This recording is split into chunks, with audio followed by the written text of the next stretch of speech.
Hey everyone, welcome back to AFTV. Welcome to our daily live show. We've got another win to enjoy. This is very reminiscent of last week's show, me and you, Robbie, where we did our bias, we did our tactical insight. Go check them out after this live show. You can indulge in the Liverpool win and everything else that happened around the league as well with us. But a few complaints, a few things being said that I think we want to address on this live show. And this, we want to have a little bit of fun because Arsenal are in a really good place right now, aren't they, Robbie?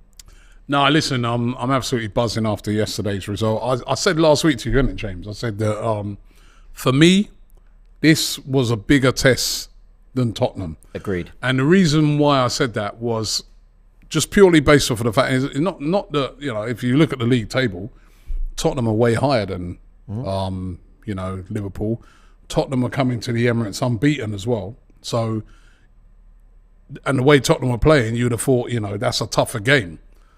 But it's purely based off of the fact that Tottenham, we beat them a lot at the Emirates. Yeah. Yeah? But when it comes to Liverpool, we haven't been beating them. You know what I mean? Liverpool have just, especially under Jurgen Klopp, they've just dispatched of us. We haven't really got close to, you know, I mean, we had that game, I think it's 2020. Mm-hmm. We'll see other games that beat them. I think in the Community Shield, you know, other couple games. Carabao Cup wins. Games that went, but in the league, we haven't got close to them. So for me, this was the big test. Can Arsenal beat Liverpool? Put down a real marker to say to people that, hey, you know what, this team's serious. And also, not just can we beat them, but can we beat them that people look at it, you know, with a performance where people look at it and think, hey, you know what, I'm going to have to take this Arsenal team serious now. After yesterday's game, I think that marker was put down. I listened to a lot of radio and TV yesterday, and all of a sudden, there are quite a few pundits that are looking on it and saying, do you know what? Arsenal are a team to be taken seriously. And yeah, I think it was a fantastic performance. And yeah, I'm absolutely buzzing because we just don't beat Liverpool. So it feels good. You know, it feels good to have got one over them. Yeah, I completely agree. You're so spot on about why this was bigger than Tottenham. Tottenham were unbeaten, were, I guess, in a good place with Conte, beating us to the top four. They're our North London rivals.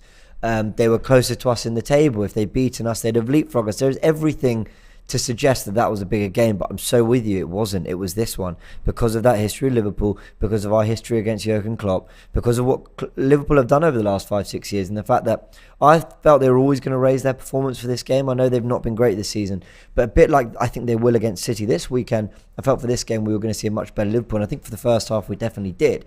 But Arsenal overcame a little bit of adversity, what with conceding a couple of equalisers, playing quite well in the moments in which they conceded, mainly the second goal, but I think Liverpool were definitely worthy of their equaliser in the first half. And what Arsenal had to do was overcome all that. This mental barrier of, hold on, we're playing so well, we've been taking the lead, they keep pulling us back, you know, what's it going to take? But they kept calm, they kept playing their football. I thought completely and utterly dominated that second half. Yeah. I don't actually think Liverpool, bar that goal, which by the way was a really well worked goal. Great goal, but it's against the run of play. They did nothing. It was against the run of play and they did nothing all half. And that is a testament to how good Arsenal were in terms of managing the game, retaining possession when they could, working Liverpool really hard, upping their energy levels, having the fitness levels to, I thought, blow Liverpool off the park. They couldn't handle the press at times. We were quicker than them, whether we went long, whether we went short, they couldn't deal with it. So well done, Arsenal. I think that was such a... That, when everyone's talking about looking for a statement win, that was definitely a statement performance for me. Yeah, because again, it wasn't just the win, it's the performance. Yeah. And the performance in there, just, you've got to sit up and take notice of, you know, Gabriel Martinelli. You've got to sit up and take notice of this guy. Yeah. Saka. You know, Saliba. You have to take notice of these guys now, you know what I mean? Jesus. Yeah. We are playing really, really good football and fans are buzzing. I was just over in... driving around Islington earlier, and you know I met about 3 different fans, man, and they're absolutely buzzing. They was just like, Robbie, man, what a performance! You know, how good is this team the way they're playing at the moment? So it's really, really good to see, and I'm loving every minute of it. But, however, what's made me laugh today has been the salty Liverpool fans. Oh my God, man. They've been on one today. Well, listen, it's not just Liverpool fans. There's a bloke with a Real Madrid crest in his profile picture, Jose Ramos. You lot barely beat a terrible Liverpool side. Oh my God. Wait a minute. You know what? For every one of them today, I've got this. Yeah? So for you, what was his name? Jose Ramos. Wait a minute. Oh, bit of salt. Yeah, I was going to drop a little salt for production. We love that. We'll drop a little salt there for you, yeah? Right? The salt is for them because a really rubbish Liverpool side. Listen, we know that Liverpool have got off to a poor start to the season. But they haven't lost a lot of games, have they? The only game I can think of them losing was the Man United game. That's the only game they've lost, isn't it? Yeah, they don't lose games generally under Klopp. Even a couple times City have beat them to the titles because they've drawn too many games. They don't lose a lot of games, Liverpool, despite their defensive problems. We I saw the salty emojis. Oh, right. Right, but no, they don't lose a lot of games, and they are a very, very good side. And they showed, I think, yesterday. Defensively, they were a bit all over the place, but I thought going forward, they were as dangerous as ever. They were dangerous, man.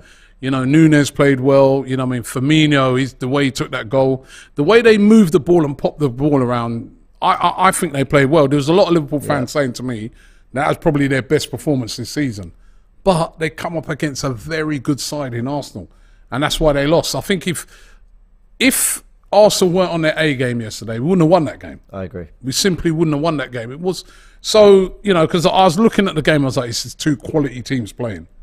So to say it's a rubbish Liverpool side, I'm sorry, I'm not having that. But also, it's so discrediting what Arsenal actually did in that game. People say you barely beat a Liverpool side. Well, hold on. Okay, sure, it took a penalty to put us 3-2 up. But we had a couple of chances. Think of Martin Odegaard and lots of our openings and moments where we kind of had control of the game and you felt that maybe a little bit more inventiveness, we might have done something. But I felt we always looked the better team on the front foot. We controlled the large parts of the game. But the thing that I think sums up just how good it was from Arsenal was that last 10 minutes where I was thinking, okay, here we go. We scored 5 minutes ago, and now we're in for 10 minutes plus stoppage time of an absolute just barrage of chances from Liverpool. It's going to be one thing after another. Like what we've normally seen over the past few seasons. But also like we've seen in some of Arsenal's big wins, whether it be getting over the line in FA Cup finals and semi-finals against City and Chelsea, whether it be, I don't know, it's only the Community Shield, but when we played Liverpool then and we beat them, we had to really defend for that game, beat them on penalties. There have been lots of moments where Arsenal had to dig deep and hang on. And this is 2 weeks in a row now with the Tottenham game. Okay, granted it's a little bit easier when you're at home. But at home to Tottenham and at home to Liverpool, this wasn't about just grinding it out, seeing it out the win, saying, all right, we were good for an hour, but let's protect what we got. This was Arsenal through to the very end, incredibly composed in possession, incredibly controlled, believing what they were doing, always looking a threat. Ben White, late in the game, deciding he's just going to skin the left back, I think it was Tsimikas, whoever it was out there, and drive to the byline. There was a confidence about Arsenal's performance, and Liverpool did absolutely nothing after their second equaliser. We dominated the whole second half. We dominated the whole second half. Ali A here says, you guys got lucky. You have to say that with the referee decisions. Should we talk about them? Wait a minute. A bit more salt there. More salt again, right? Let's talk about these refereeing decisions. Let's talk about. Let's go one by one. One by one. Gabriel penalty. Handball. What do you think? Not a penalty. I thought the referee got it right. Let me give you I was chatting to my brother about this earlier, and when I read the rules, see, this is part of the problem especially in punditry on TV. You'll have pundits on there sometimes who are talking about the game as if it was when they played. Sure. The rules have changed. That's what you have to understand. A lot of times, even when I'm looking at games, right, and I'm thinking, oh my God, how does that happen? And then I have to take a step back sometimes and say, well, hold on, wait a minute. The actual rules are different to what I'm thinking about. It's not just the ball hits your hand now and it's a penalty. It's not. So I was looking at the handball rule. This on the FA's website, right? Deliberate act of handball, right? So it says this was one of the rule changes that came in at the start of the season. The first change of interpreting what is the deliberate act of handball. Referees will now look for a deliberate action on behalf of the player with an emphasis on whether the hand arm is in a natural position or not. An arm extended away from the body makes that body bigger in an unnatural position, right? That was explained by the referee's managing director. If the ball strikes the arm, particularly if it is blocking a shot, there's a greater likelihood that we will penalise that. Now, this is the important part now for the one yesterday. The proximity of the player whose hand and arm makes contact with the ball to where the ball was struck from will be an important consideration for the officials when making a decision to an award a handball or not, right? So basically, the reason why the goal was disallowed wasn't because it hit his hand. But that's not the rules no more. It's not just, the ball hit your hand, handball. It's how far was the ball travelling. If you look at it, like Jota is very near to Gabriel. Gabriel, Jota strikes it. He's trying to hit across. Gabriel sort of reacts like that. It hits his hand. He's got no chance of pulling his hand out the way. That is why it wasn't given. Now, I know a lot of people are looking at the one the day before, which was Dan Burn in the Newcastle game, which was given, right? Now, that one, I don't know, it seemed like his arm was a little further away, but I think that one shouldn't have been given either. But the thing is, you can't just look at it and say, because of the one the previous day. That's the one they got wrong. The one they got right was the Gabriel one. That was spot on. And there's even an argument, and I've heard a few people saying this today, that they feel as well that they had to get yesterday's one right because they got the previous day's one, the Dan Burn one, wrong. It's not handballs under the new laws. Previous seasons, if it hit your hand there, it was handball. But the rules have changed. And that is why it wasn't given. And sometimes when the guys on TV are doing the punditry on that, they need to quote the rules or they need to look at what the actual law is. You can't just say, 3 seasons ago it was that, because it's different. So by the letter of the law, that was not handball yesterday. Yeah, I was listening to Laura Woods on TalkSport, and she said it's incredibly subjective, and she's right, because now you're leaving it to the referees to decide whether it's too close or not. Here's where I am. But was it close? Well, it was close to it. It was dead close, wasn't it? It was close. So here's where I am with it. I'm kind of forgetting that. I know it sounds really silly, but let me land. Forgetting what the rules are for a second, because the rules kind of change every year and it creates confusion and it's subjective. I actually think that kind of thing should be given as a penalty, personally. Now, okay, whether that's the rules or not, it's not, apparently. I think that should be a penalty. I think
apologies, guys. We had some audio issues, but we are back. Basically, the point I was just making, I think it went off. Someone says Liverpool fans hacking AFTV. I was saying that regardless of the rules, which are subjective, I think in in the way I would want the game refereed and stuff, for me, that did look a penalty to me. I understand what you're saying, and you're leaving it to the referees to make a decision. I just thought, you know, he's prevented Jota from doing whatever it is Jota wanted to do in that moment. This is the thing. Right. You think that. Yeah. I thought when I first saw it, I'm going to be completely open, I think, ooh, that could be given. But it's not what you think. Of course. And it's not what I think. It's what the rules are. The rules that are set out under the new ruling, it is not a handball. The one the day before, Dan Burn, that shouldn't have been given either. That should have been given as not a handball as well, based under the new rules. So that's what we have to look at. We can turn around afterwards and say, well, we feel that rule's wrong. And maybe it might get changed back, you know. But under the rules, it was not a handball, right? So that's number one. And I hope that clears that up. And you can go and look at the laws and look at the rules. But that's the facts. And all you can do with it is a bit like when you go to court, isn't it? All they want to hear about is the facts. I want to hear about, you know what I mean? You can't turn around and say, yeah, but this, but that. The facts is you're not allowed to do that. It's clear. And that is, you know, or you know, and that is why the penalty wasn't given. Yep. All right, let's talk about the Martinelli cross, and then he catches Trent. And I've seen a lot of people saying, well, you know, well, Emerson was sent off, so... Tottenham fans trying to compare that one. More salt again. Who's cleaning this up? A lot of salt on here, a lot of salt on here. Can I come in on this one really quickly? I think anyone who thinks that's a red card for Martinelli, I think that is one of the worst footballing opinions I might have ever heard. I'm so sorry. How on earth you can possibly think Martin? Sometimes in football, in a contact sport, you're going to get contact that isn't really, you know, it can leave someone injured. It's a bit unfortunate, whatever. Martinelli has crossed the ball. This isn't Trent crossing the ball and Martinelli trying to block it. It's the other way around. But Martinelli's followed through season catch Trent badly. No way. No, it's unfortunate for Trent. It looks a really painful one. And I feel sorry for him. Could it break his leg or ankle? Of course. But so can running around a football pitch. You can run around a football pitch and twist your ankle. Sometimes you can try and evade a challenge and you can hurt yourself. The nature of a contact sport is that sometimes things go wrong. And in this situation, Martinelli has crossed a football and has caught him. Anyone who thinks that is a red card, that is the only one I'm really passionate about. The rest I can have the debate and discussion with. Totally ridiculous because, like you said, James, because the one last week with Emerson Royale, right? The man's running away and it's almost like he's like, yo, you give me such a hard time all day long. I'm sorry. I just want to get sent off. And he just went, inexplicably, just stepped right on his thing, could have broken his leg. The one in, you know, and I know people have like freeze pictures and stuff like that. The one with Martinelli is a completely different thing. Completely different. And was definitely not a red card. Yeah, completely agree. If there's anyone... No, actually, I was going to invite anyone who actually thought it was to explain why in the comments, but nothing's going to change my mind, so I don't know why I'm bothering. I think that is the simple one. Everyone agrees. Sammy says no, red. Who else? Definitely not a red, says Vern. Just unlucky. I agree. Okay, so then we move on to the one after that, Tsimikas on Gabriel Jesus. Ooh. You know what I did miss? I did miss whether Saka was maybe offside in the build-up to the first goal, but you've got to just trust that they've checked it, right? Yeah, they checked it. Yeah, okay. No, they did check it, and it was onside. Oh, fine. Tsimikas, Jesus, was it deliberate? You know what? When I look back on it, it looked deliberate. Doesn't look good, does it? I feel like he kind of got away with it. You think? Again, it's a subjective one. Mm-hmm. He could have got sent off easily. Could easily have got sent off for that. Do you think sometimes when you're looking for something, so you know Jesus has been caught and you're watching it back in slow motion and you're looking to think, was this deliberate? Do you think it's going to look more deliberate anyway? You know, it is sometimes, right? When you look back, you can find, it's almost like you're trying to find, you know, especially as an Arsenal fan, you want it to be deliberate, so he gets sent off. Of course, I know what you mean. I mean, listen, I'm glad he didn't get sent off. Even though he's a Liverpool player, I'm glad he didn't get sent off because it's borderline. I don't know. Listen, we've seen over the years Mane do that on many occasions and mean it more, be more deliberate with it on Arsenal players, and he hadn't even got a yellow card. So I think Tsimikas is one of those where on another day, another ref, he could have gone off. But I'm going to give him the benefit of the doubt and say that it looked to me like he was almost really trying to thrust himself in front of Jesus to get to the ball. And so sometimes that kind of thrust action can make it look like he's trying to elbow him or something. But yeah, I'm going to say they probably got that right and by not giving a red. However, I think Tsimikas, there were a few fouls and a few maybe yellows he got away with throughout the game. He got away with quite a lot in the game. He got away with quite a lot. All right, what about the penalty then that we get that ultimately decides the game? It's the cross into the box to Jesus, and he goes to, well, him and Thiago both go for the ball. Jesus, I think, just gets there first and Thiago catches him. Penalty. It's a penalty. Listen, it's not enough to let Jesus go down the way he went down. We know that players nowadays, they'll make the most of it. Yeah. Right? It happens to us all the time. And then if I was a Liverpool fan, I'd be looking at Thiago and saying, why? You've given the referee a decision to make. Why? Why did you do that? That's given anywhere else on the pitch, isn't it? A very lazy leg. It's a penalty. I can't understand how people can think that's not a penalty. Apparently, AGT was showing me this morning, which, by the way, AGT, some more salt for you as well, because this morning... bless him. Man. He was fair. A lot of salt for you, man. You were horrendous this morning. He was so salty. I thought he took it well, but bloody hell. This morning, no. Actually, even a little bit more for AGT. But I thought, though, that when I looked on it, it is quite soft. Yeah. But we see week in, week out strikers, they're going down. You think Harry Kane wouldn't go down for that? Listen, we see Harry Kane go down for less than that, but you always got to look at your defender or your player and sometimes say, yo, bro, you know what's going to happen. Why? And if I was a Liverpool fan, I'd be looking at Thiago and saying, yo, why did you do that? Why? People need to stop saying soft, went down easy. When referees have decided that this is how the game is going to be, you no longer have to be brought down for a foul. Do you know what I mean by that? You no longer have to actually bring down the weight of a man, to foul them. As long as you make contact, they have the right to go down because they've been fouled in that situation. And that is why I think this Jesus thing, no one can surely have a problem with Jesus trying to milk it, trying to win a game of football for his team. He's been fouled.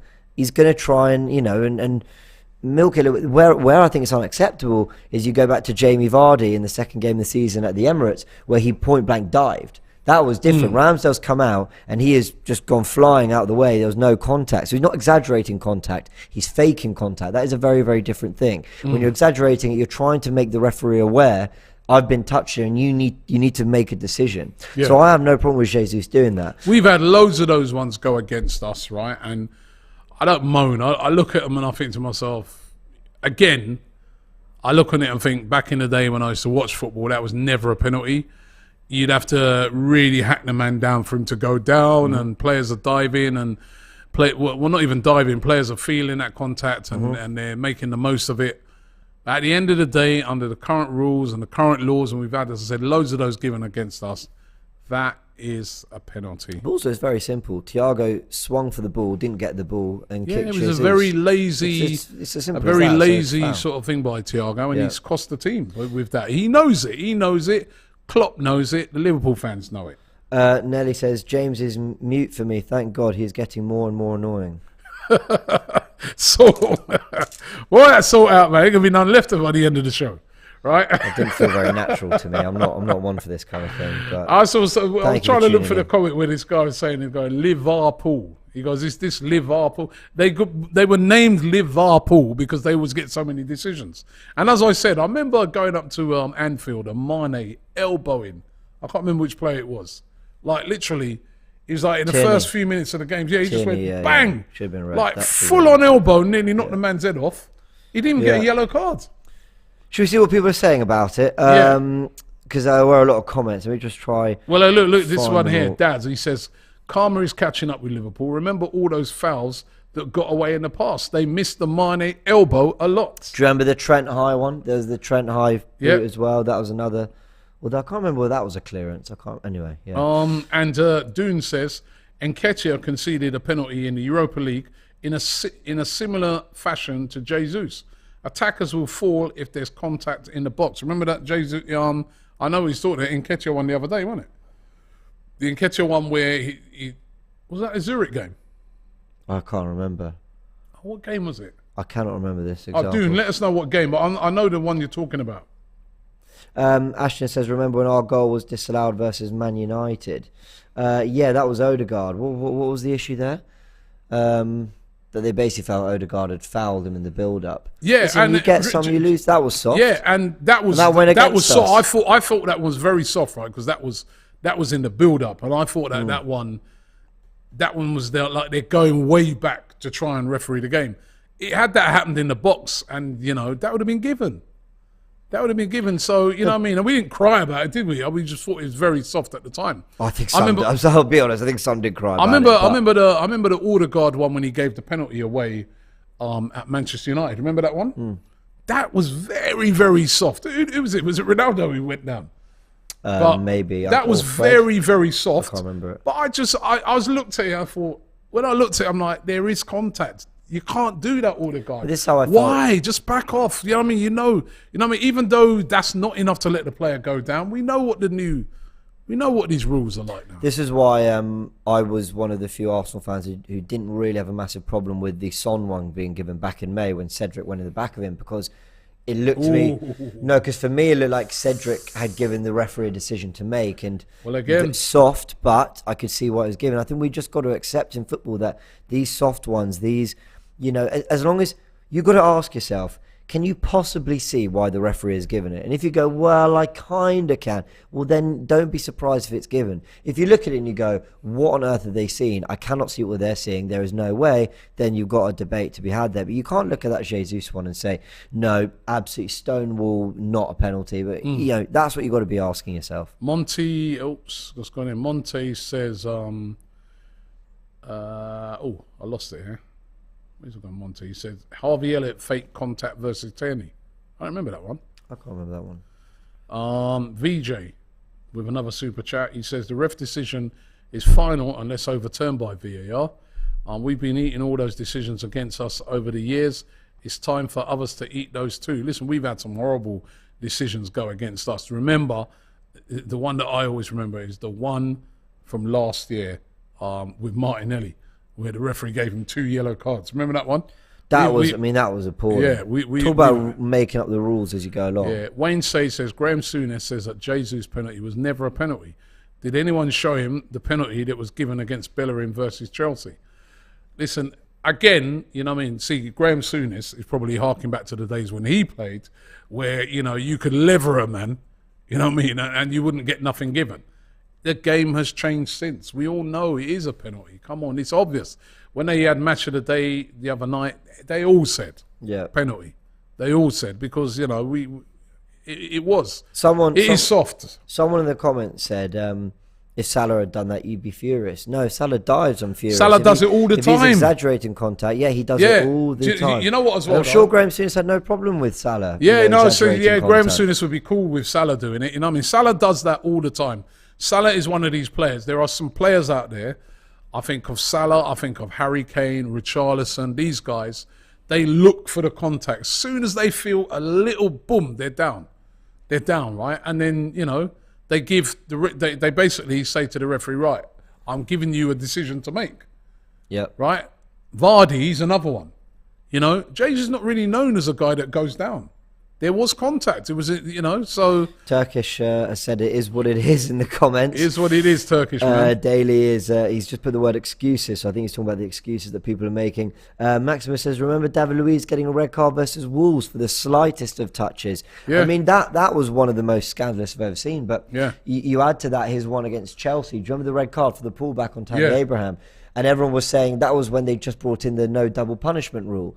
And they're saying, well, he had to have made a genuine attempt to make the ball. So, well, how do you know he's not just trying to get around? So maybe that one probably was. Saka scored versus all the big six since Lost it there. Since last season, and Saka, I'm sure he was amazing. Of course, yeah. You know. City goal, Liverpool goal, United goal, Tottenham he scored against. Yeah. Yeah, Why they it's all come back mourn to me, yeah. always against, why, I think this guy means why do they moan always against Arsenal? Come on, grow up. Well, we're not the only club they moan against, but we're the ones getting it today. Super chat here from not Luke, who says, thoughts on what Hendo apparently said to Gabriel. Well, I don't really want to go into that because the reason being is we don't know what was said. Nobody knows at this moment in time what was said. And I think until we know what was said, we can't say nothing. We can't comment on it. I see lots of people speculating and saying they think this was said and that was said. Until we know, and the FA are investigating it, something happened there. You can see by the reaction of Gabriel, even the reaction of Firmino. He sort of, if you sort of seen those pictures of Firmino looking at Henderson as if to say, hey. The picture. But at the end of the day, we do not know what was said. So let's wait until we know the full facts. Before we start judging. I echo that. Before we start judging on that. You know, the powers that be have, or hopefully have, what they need, and you know, we'll find out about it when we find out about it. Abdullah says, why isn't anyone talking about the Núñez offside? Núñez was offside and affected the play and forced Gabriel to pass to Diaz to assist Núñez. Well, I think this is a superb super chat. Yeah, Sorry, they did check it, didn't they? They did check it. No, I think this is a great point by Abdullah because, as he says, Gabriel is forced to make a decision because Núñez, who's offside, is next to him. And so therefore he's affected the play. Now, I actually don't want those to be given. I think the right thing was the goal that should stand. I don't think Núñez has done enough. He's not exactly backed into him or challenged for the ball or anything. But one could argue that Gabriel has had to try and do something. If he thinks it's just to Diaz, you know, you could argue, well, that's Saliba's man, he might deal with it, whatever. So there's an argument. So you think that like he made that rash decision because he's sort of seen the man offside, so he's not worried. But then, is that not? I don't think he knows that Núñez is onside. I think he just knows Núñez is there and maybe thinks he's got to deal with it. Either way, I think he's going to deal with it. Look, let me get this on record. I think it should stand, and it did stand. They did the right thing. But I think one could argue, there's a good argument there that maybe Gabriel was forced to, you know, make a decision that he wouldn't have had to make if Núñez wasn't there. I don't know. Maybe. Yep. Thank you for this super chat from Craig Tullett. He says, fantastic performance. So proud of the boys. Martinelli is unreal. The man never stops. Keep up the good work, guys. Really appreciate the streams. He's right. Martinelli. Relentless. He was relentless. I mean, he was so good yesterday. He really was, man. And what a player. How much did we pay for him again? 6 million. It's ridiculous. It only makes me think more that we need depth, actually. So that we can, you know, he plays at such an intensity. We need to be able to manage him as well. Yeah, remember he had to play on Thursday as well because we didn't really have no one on that left-hand side. I mean, we do have depth there, but the depth's injured. Yeah. You know what I mean? So, Don Robbie depth's there, big up. He says, soft in terms of the pain inflicted, but it was a foul. The shout for the handball wasn't a pen in the law of the game, right? As it hit his chest first. And Gotinelli wasn't a foul. Trent went in to the cross. So you've heard what Def Stair's got to say on it. And Rizwan says, Liverpool fans crying about the ref decisions, can't see their team is in decline. Blame the refs, blame the grass, blame everything but yourself. Or blame Klopp's blamed. The referee. Klopp's blamed a lot of things over the recent times as well, hasn't he? The referee didn't make Trent Alexander-Arnold sprint past Martinelli inexplicably for the second goal and stand in no man's land for the first either. You know, yes, the penalty was a pretty key factor and ultimately is the goal that decided the game.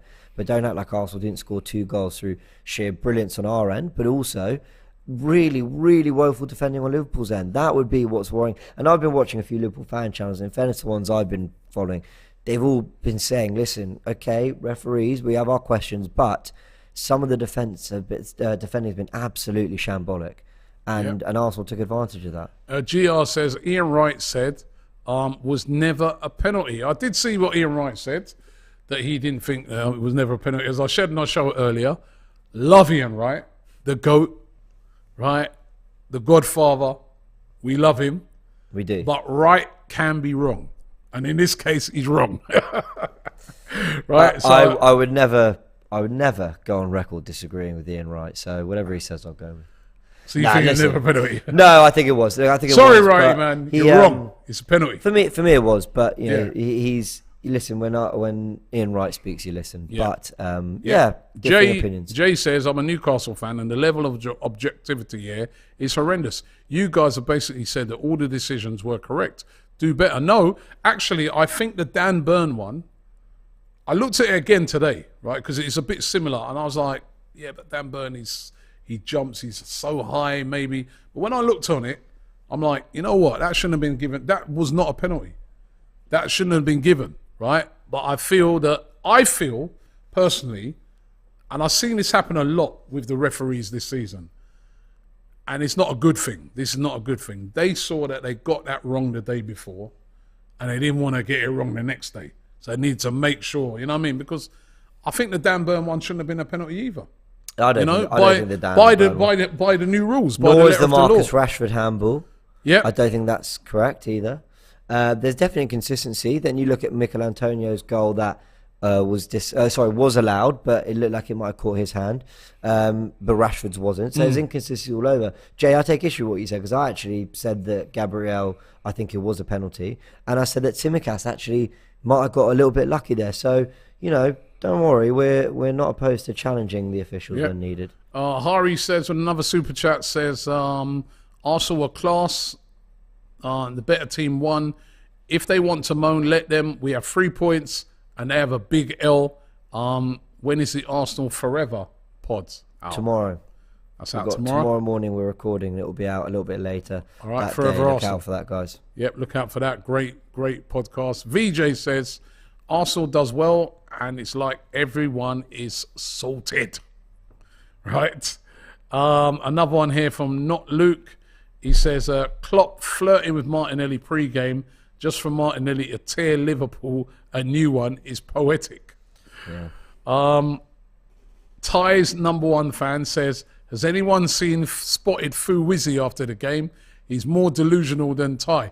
I was getting very worried about the Fu Wizzy situation, right? Because when they equalised it was 2-2. No, when they equalised it was 1-1. What did he say in the super fan debate? Yeah, he did. Remember, he goes, you know what you're going to be hearing? Nunes! Yeah. Nunes! So I was thinking, oh my God, I'm not going to be able to take this guy if we lose this game. Yeah. And Nunes has scored, you know what I mean? But thankfully, Saka put it to bed. And we deserved it. We were the better team. We were the better team. And by the way, I know we did our combined 11 on Superfan debate. Well, I left you guys to actually, and obviously Mo Salah got that right wing position. On the evidence of that game, there's no way at the moment. No, not at the moment. At the moment, right? You know what I mean? There's a lot of talk about front threes. He's playing poorly. There's a lot of talk about front threes in football. In the Premier League, Tottenham's front three, awesome. Kane, Son, Kulusevski or Richarlison, Liverpool's one, Diaz, Nunes, Salah, City, of course. Well, that Haaland, and it could be any other two on each side. But our one of Martinelli, Jesus, and Saka is right up there. And right now, at this moment in time, that's the best front three. At this moment in time.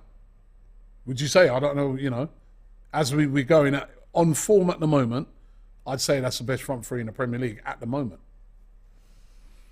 What do you guys think?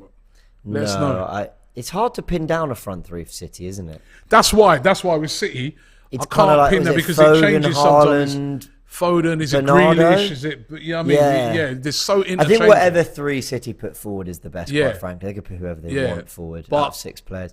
Okay, and then is ours more informed than Tottenham's? Well, you got to say that. Son's not playing well. Kulusevski's injured. And then Liverpool's definitely aren't in form. I think that's probably a fair statement. I think Martinelli's the most informed out-and-out winger in the league right now. Yeah, he's on fire. Also, this kills me. Someone says, who was in the comments just now, said, very biased show. You do know this is AFTV. We're Arsenal fans. We're not. I'm sorry if we're not filling the Liverpool quota of praise and consideration. You might want to go and check Redmen TV or Copish, or Cop TV. They may have a different opinion on it, but right now, this is what I'm trying to be. Actually, I am trying to be fair. I'll give him my honest opinion. That's why I had to look at the actual rules. I had to look at the actual rules because I'm a guy. Actually, I'm gonna be honest with you. When I feel it shouldn't have been, I'll tell the truth and say, nah, we got away with it. Yeah. But on these ones, based off of what the rules are, based on what I've seen this season, no. Well, yeah. I mean, by the way, if you actually want also unbiased, go to DR Sports as well. Tactic show. Well, I was on DR Sports this morning and I wasn't. I was still biased. There you go. Safarov forget what I said. Says, after all the unfair decisions that went against us for so many years, we definitely deserve this, especially the David Luiz foul. Still angers me. And that's another super chat here from D3M1 says, don't blame Trent. None of the goals were his fault. We played in a way that isolated their midfield and we won because we were very, very good.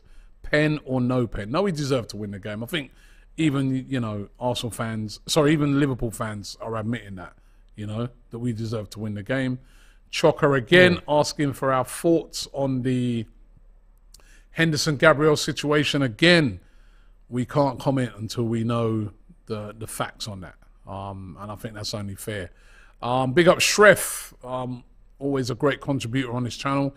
He said Liverpool did great due to experience, but we won as we had youth, pace, fight, and Tomiyasu pocketed Salah. Refs usually go against us. Liverpool fans can cry me a river. Let's talk about Tomiyasu because he was excellent in the game, wasn't he? What a stroke of genius from Arteta. And we were getting a lot of heat actually in the full-time show. People saying, I can't believe you all disrespected the Tomiyasu and him playing. I said, hold on. We weren't disrespecting Tomiyasu. I actually can't think of a player who gets more love from AFTV than Tomiyasu, bar your kind of Sakas and all that. I can't really think of a game where Tomiyasu's ever been bad for us. Yeah, there's been games where he's not been at his best.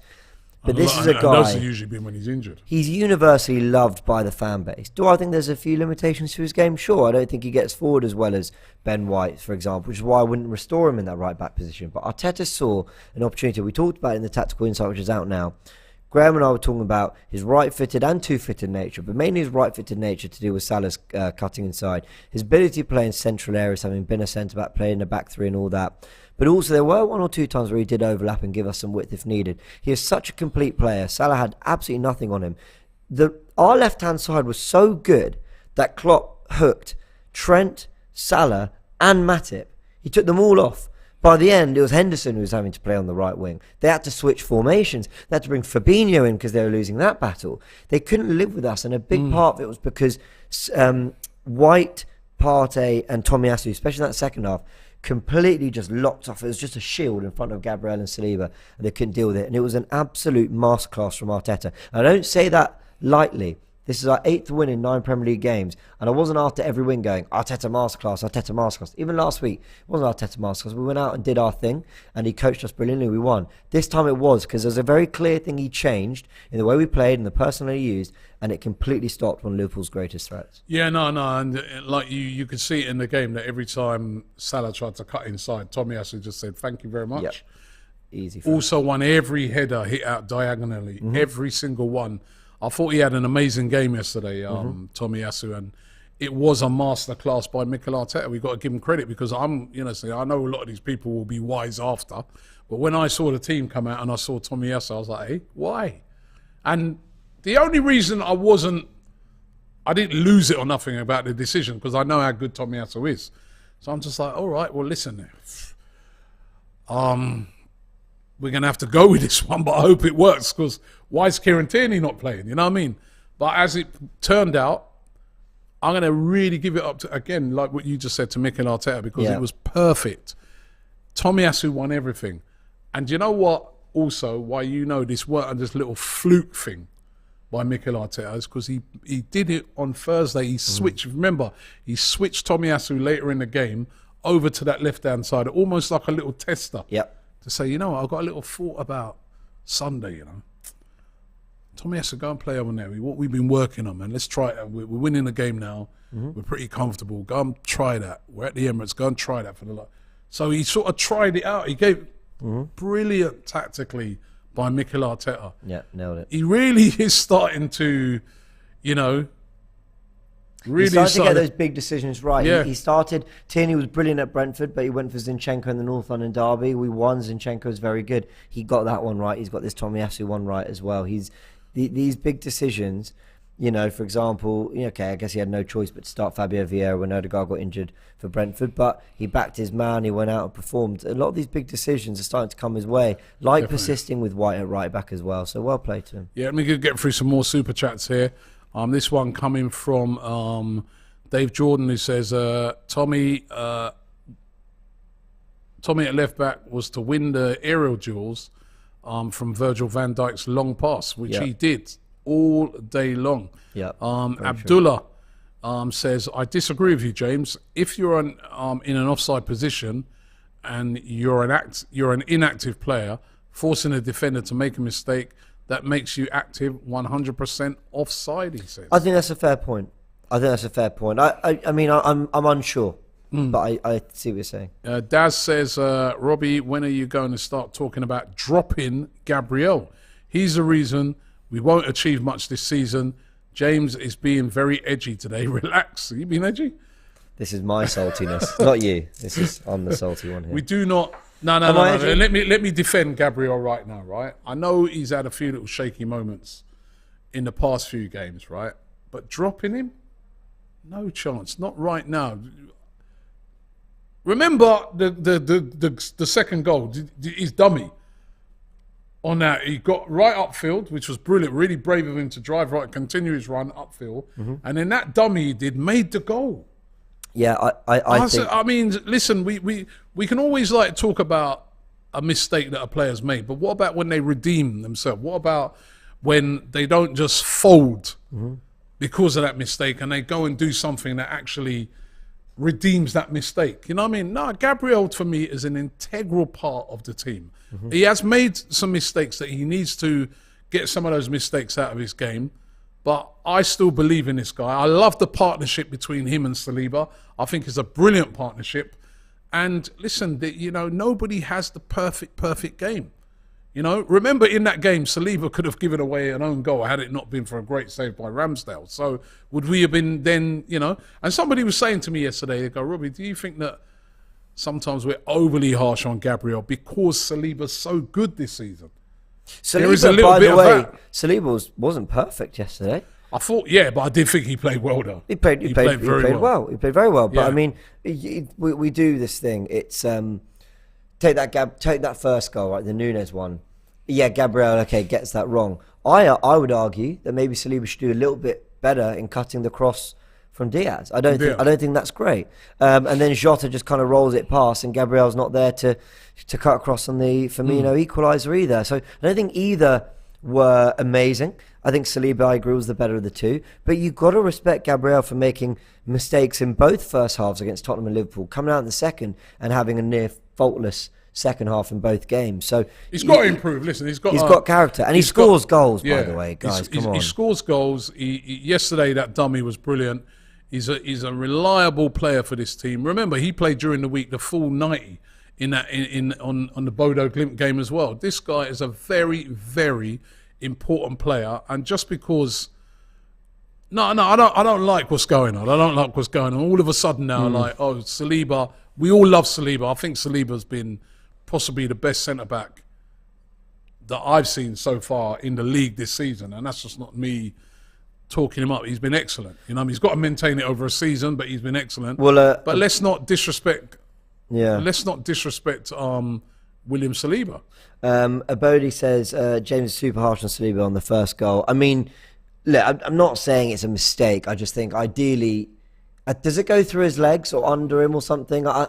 Ideally, he blocks it, but it's unlucky. I think that's harsh. I don't think you could blame him for that. Amir says, Robbie, Gabby Penn, it goes up off of his chest. He told the ref and told VAR, watch again. With this knowledge, you'll see it. The shirt moves. Fans are scapegoating Gabby recently. He's 24. He plays out well, respect him, and I'm with that. I mean, I love the player, and I love the partnership that he has struck up. I really do love that. So, you know, Shref says, Robbie, James Cecil, I've sent you a LinkedIn rec. Okay, we'll check that out.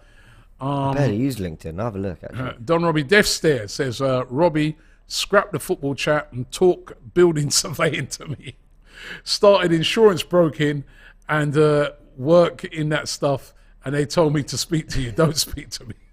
You get sacked if you speak to me. Oh, man. That's a long time ago now. Good job, though. Enjoyable job. Gagan says,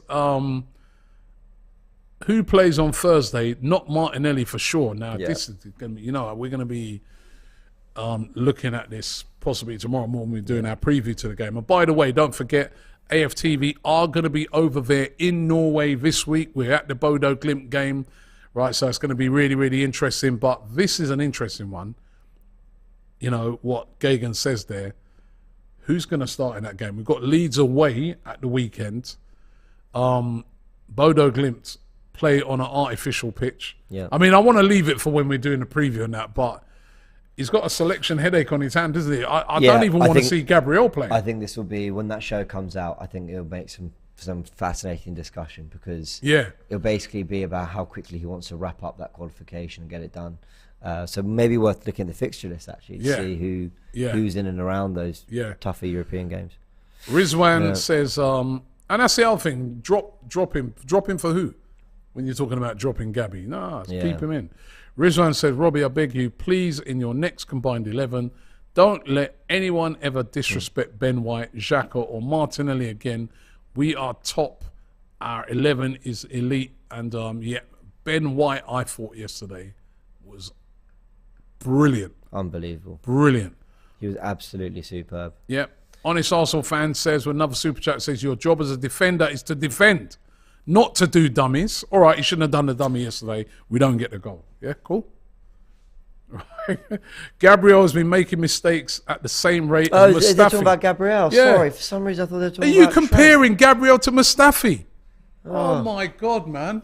But also, sorry, hold on. I thought Serious? When they said that, I thought they were talking about Trent. I thought, read that again. What does it say? Abdullah, he says, Gabriel... Oh, no, sorry, this is another one. He says, Abdullah says, Gabriel has been the biggest liability this season. Drop him, even if it's just for one game, so that he knows he has competition. Toby can play on the left side as the centre-back. No, why? And Dave Jordan says, Gabriel Mustafi has already cost us 5 goals. You lot are being unbelievably harsh. So unbelievably harsh. Apparently, I'm the one with an attitude on this. And it was honest. That one you was asking about was honest Arsenal fan. He says, your job as a defender is to defend, not do dummies. Gabriel's been making mistakes at the same rate as Mustafi. That is really harsh. I think you guys forget. You forget Mustafi, Kolasinac, Socrates. Should we return to that? Wow. For those guys who just did that statement, I mean, some more sort of... Come on, man. My dinner tab later, Robbie. You know, come on, man. I don't want some bland, flavourless dinner. Oh, man. Disrespecting Gabriel like that, man. No, I love this guy. I love this player. Oh, Turkish in the comments. Has made... Oh, here he goes. What's he saying? He says, Dave Jordan, stop being so negative. You tell him, Turkish fan. What a turn of events here. Unbelievable. Now that's the best comment of the day. This is the greatest turnaround since Istanbul 2005. Wow. That's incredible. Go on, Turkish. Turkish is telling Dave to stop being so negative. Wow. By the way, we've only, as Turkish would say, we've only got 600 likes, man. You know what I mean? Over 4,000 people watching it. We want to get it up to 1,000 likes. On, people. If you think that people are scapegoating Gabriel, give us a like. Right, because I'm sure you guys are right behind Gabriel. I love him as a... We've got some back and forth here. Sorry, I know this is very important, but Turkish has come in with disgraceful Dave. Dave has replied, Turkish unrealistic, you're way too negative in bad moments, I'm level-headed. Turkish replied with laughing emojis. It's all going off in the comment section, people. Oh my God, I think when we end the stream, we should just let the comments keep going. Let you have your fun in there. No, listen, man. And the other thing is, well, we talk about, in football, there's a lot of talk about combinations, especially when it comes to defending. And I think the combination of partnerships, the partnership of Saliba and Gabriel is a very, very good one that we're lucky to have. I'm right behind Gabriel. Colby but says... Not saying that he hasn't made mistakes. Of course he has, yeah. Yeah, and he hasn't been at his roaring best. Colby says... Dave and Turkish, like Wenger and Ferguson, Pep and Mourinho, a tale as old as time. This is so good. Love you, Turkish, mate, says Lucas. Dave says, 5 goals in 9 games. That's worse than Mustafi. We will have these good defenders. Why wait until he costs us a game? Because Dave, he's still also playing... This is why you keep Gabriel in the team. Because his mistakes are amongst otherwise actually good performances. I appreciate he had an error, but can you honestly tell me you thought Gabriel played badly yesterday? No, I don't think he played badly. He didn't. He made that one mistake, right? But he did not have a bad game, and I'm, here to let people know that defenders do sometimes make mistakes. Yeah. Wayne Sage says Gabriel is the new scapegoat, unnecessary. He's had some clumsy moments. He has. It's what he can iron them out and get better. Yeah. Tasia says, why change the defense when we are winning? Thank you very much, my friend.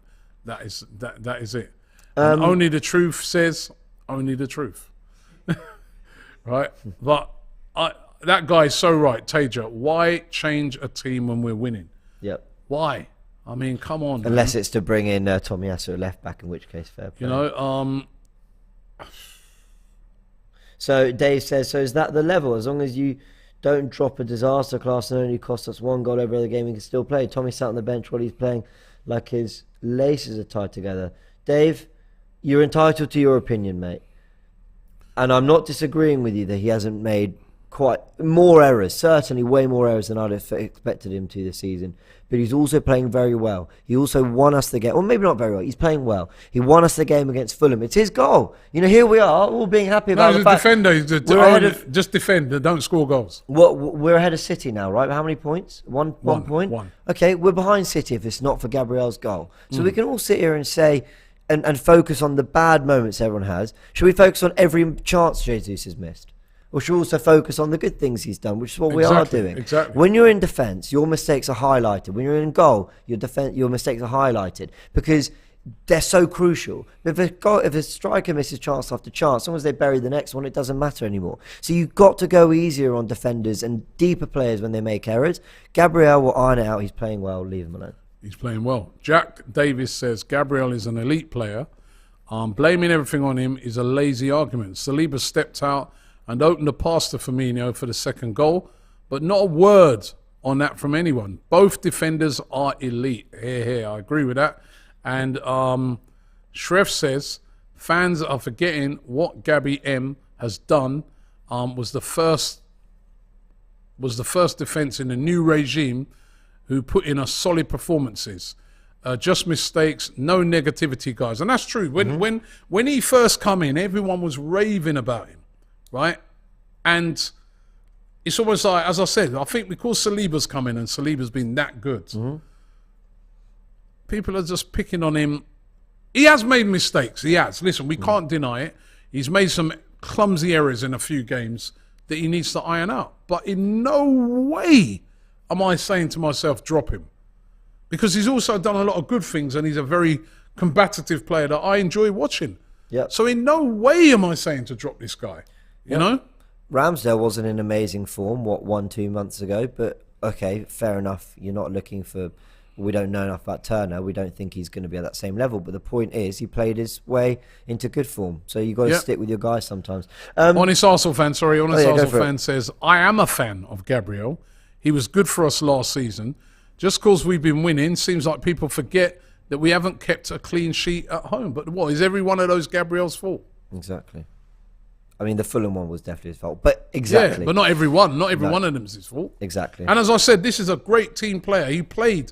Remember, he played during the week even in that Bodo Glimt game. Then he played again. He's a reliable guy that the manager obviously loves, that I think is good for this team. You always see him at the back.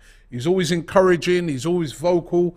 Last season, there were a lot of people saying, Gabriel should be the captain.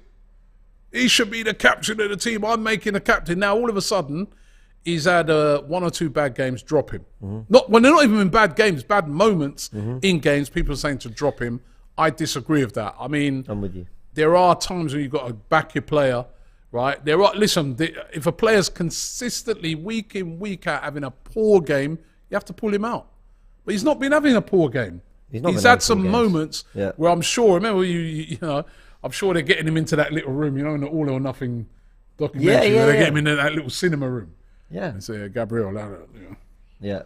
But listen, I believe in this guy, man. He's a good player. Yep. Let's end on something else, because it was, funnily enough, a topic that we touched on and we had differing opinions on. By the way, thanks for the 927 likes. Oh, wow. Let's get it to 1,000, boys and girls.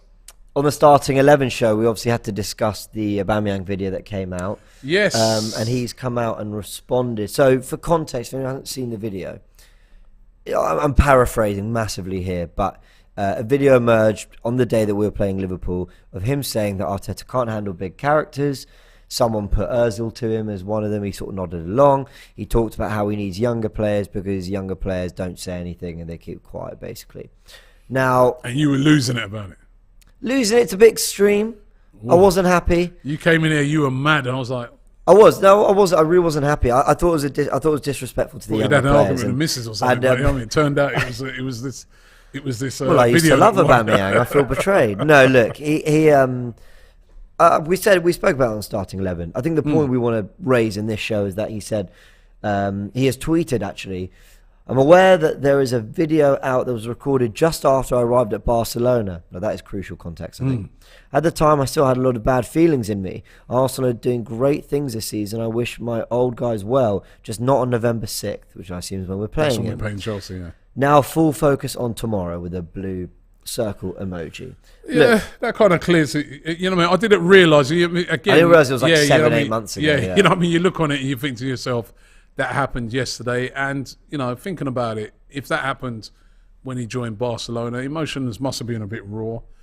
What I said at the time, right, not really defending him, but what I said at the time is, when we was talking about it on Saturday on the full-time show, is that he's not come out and said that publicly. Sure. That is somebody who's captured that secretly and then put it out. And now we're sort of getting more context on it, that it was actually recorded months and months and months ago. Shouldn't have said it, but it's not like I as I said, I've liked how both him and Mikel Arteta have conducted themselves over this issue. None of them have said anything. They've both, when they've been asked about it, they've both just said, wished each we've other moved well, on, wished each other well and moved on. So I was surprised when I saw it, but then when I saw the video, I'm like, it's a secret filming, which is out of order. You should never do that, I feel.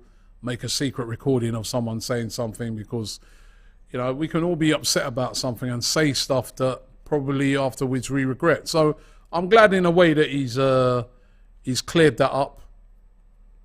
And listen, we move on, man. I'm not worried about that because we are playing so well at the moment. I'm focused upon our guys. Yeah. And Arsenal are playing brilliantly at the moment. We're sitting top of the league. And, yeah, you know what I mean? And I'm sure, like he said, he's got things to focus on. Chelsea, they're playing AC Milan in the Champions League. I'm sure he's focused on that. So yeah, in short, I still stand by everything I said yesterday on Starting 11, which is that I don't mind what you said about Arteta. I low-key expected him actually to have those thoughts and feelings. It probably got worse feelings than that, you know. It was more the way, at least the tone of how he was talking about the youngsters. I'm sure he probably didn't mean it that way, but if he did, that didn't sit right with me at all. But anyway, whatever. We move on, and I think the fact that it happened 7-8 months ago, I can't imagine it was very raw for him. But look, as you said, life moves on, and he's at Chelsea, and we're doing good things. So why focus on it too much? We're going to wrap it up, right? Let me just do this last super chat here. Why people this is Sarub, who says, why people forget how we played against Man City in January 2022. This season we got Jesus, Saliba, and more consistency, belief, less mistakes, and he's put hashtag Auba legend not. Can I just reply to Saurab? I hope I'm pronouncing it right. Go check out Tactical Insight, please, or at least if you are, go or if you're not planning to, go watch the last 5 minutes. I touched on that very game exactly, that Man City one, because you're right, it's important. One more from Daz. He says, guys, do you guys think that Carrot and Keane will give us credit tonight on MNF in Arsenal versus Liverpool segment? All I'm seeing is haters so far. Well, I think Carragher will. He's been bigging I think up, both will, actually. He's been bigging up Arsenal for quite a while. Roy Keane, on the other hand,